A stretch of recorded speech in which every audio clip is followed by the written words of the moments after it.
Hey guys, it's June 13th and I will be doing my baseline dyno tune today. We are in Colorado, so the elevation is like a mile up, and I'm using 91 octane on the OV tune from Ralph. So this Orange Virus tune is not super custom. It was a tune I had him copy over from my Mazda 6. So there could be more power extracted out of it, but I didn't really want to go through the hassle of doing the logs and stuff like that because I wasn't going for max power. I just wanted a little bit more power with reliability, and I don't want any chance of knock, so I didn't have them push the limits. Here in Colorado, we only have 91 octane, and us being a mile up, don't expect high numbers on this dyno. Other than being a mile up and the 91 octane, also have all-wheel drive, so the numbers are going to be a lot lower than what you other guys are getting. But what we should be focused on is the difference from the baseline tune to the OV tune, like the difference in the wheel horsepower, not the overall power, because it's going to be lower because we're at elevation. All right, so right now I'm gonna go ahead and upload the bass tune, and then we will switch it over after we do the first dyno pull. All right guys, so that's all that's going to be in this video, and then I'll go over what the next two videos are after we get this done. So now we're gonna go head over to the dyno shop, guys. Guys, I'm now in my car. So what I'm gonna go ahead and do is I'm gonna take my tack trick, my cable I use for tuning, and go ahead and plug it into my laptop and put the stock tune back on with my Mazda Edit software. So let's go in here. I'm gonna do that real quick. See, I got my cable plugged in. I'm gonna go over here to my stock file on my computer. Click that, open it up. This car needs to be in on position, so I'm gonna go ahead and turn it into the on position as I wait for this to open up. All right, and all I'm gonna do is go ahead and hit right, because we already have done this before. So I'm gonna go ahead and proceed. Now this turned off, and it's gonna go ahead and start doing its thing for about 5 minutes, and there it goes. The whole process takes it says starts at 40, but it takes maybe like 3 to 5 minutes to write this. So once this is done, we're gonna go ahead and drive it over to the dyno shop and get started, guys. All right, now the tune is done. It wants me to turn the ignition switch off. Then it's gonna ask me to turn it back on. Hit it twice, turn it back on. And it can't clear the stored codes. The only way I can clear the stored codes is by disconnecting the battery terminal. So I'll go ahead and turn it off. It's finished. So these 4th gens do not let you clear the code. So now we're gonna drive around, and I'm gonna feel how slow this thing is with the stock tune. This is one thing to note, guys. This does happen on the 4th gen, but it disappears after a while. This happens like not every time I go to put a new file on, but every other time I go to load a new file or put the old file back on, that happens. After I turn the car on and off about 2 or 3 times, that little safety message will disappear. All right, so I'm at a stoplight, guys. Obviously, I'm not driving and videoing, but that was just something. It's been a busy weekend, so I really didn't get the car cleaned up because I was busy with my bodybuilding competition. But we are down here at MoFab. And this is where we're going to do our dyno, and I literally only have to drive the car 3 miles, so it's still cool, and it's early in the morning. The weather's nice, so we should get some good numbers, and the car's not overheated. So we'll do 1 pull stock and then add the tune on there. I'm not expecting much with this altitude.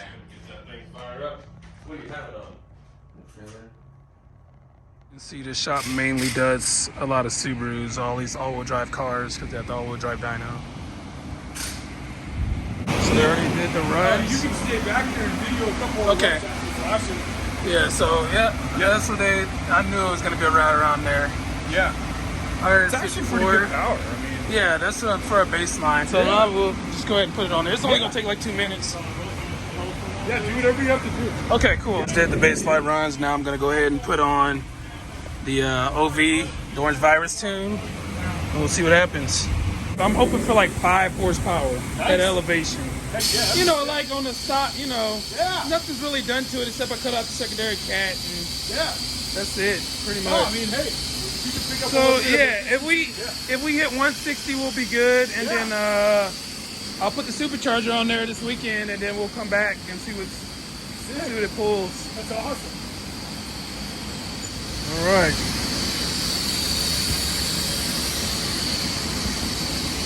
Gonna go ahead and see what we get.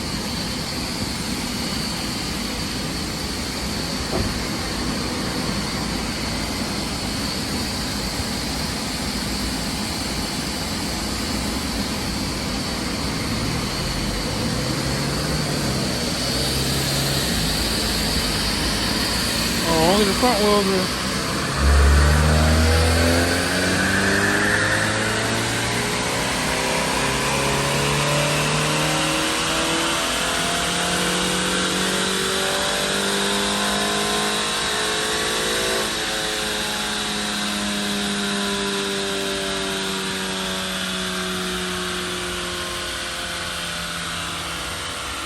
Lost power.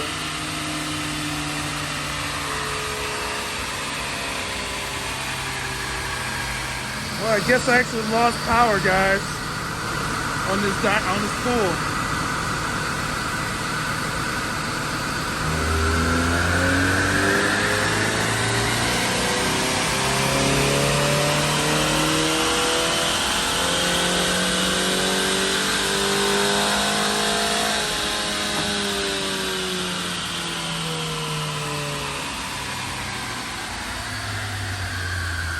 Didn't make more. Yeah, it made more torque.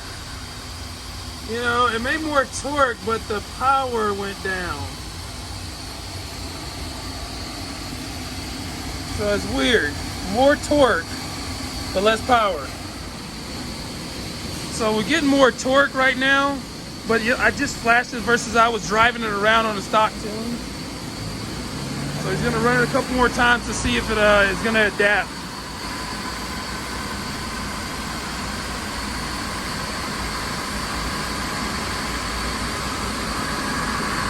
And as you can see, guys, this is a traction controlled all-wheel drive. So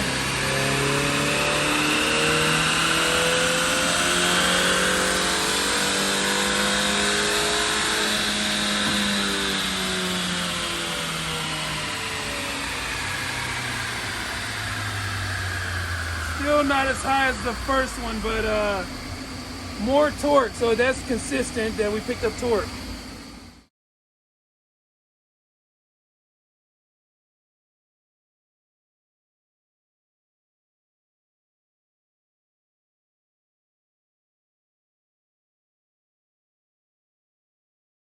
All right, guys.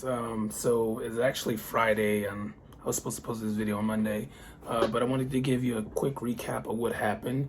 So when I got the dyno done, I flashed the car when I was at home, drove it for about 5 miles on the stock file, and then I brought it over, and it sat for about an hour at MoFab before we did the dyno. So the car was completely cool, which explains why the horsepower is a little bit higher, and also got to run it on the road. So the ECU had time to learn. So when I did the dyno with the actual orange virus tune, it was flashed while it was on the dyno. So didn't have time for it to adapt and learn. And then also with that, I mean, it had a little bit more heat because it didn't get to sit for an hour and whatnot.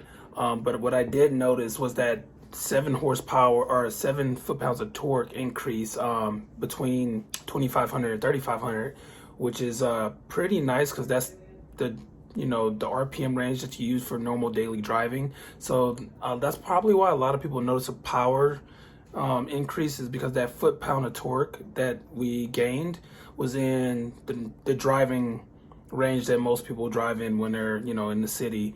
Up top, it didn't gain much power. Which that is also attributed to the fact that I'm not running like a 93 tune, and I didn't have Ralph make adjustments to the tune. I just had him pretty much do like a off the shelf tune and keep it a little bit richer because I am going to be putting a supercharger on it.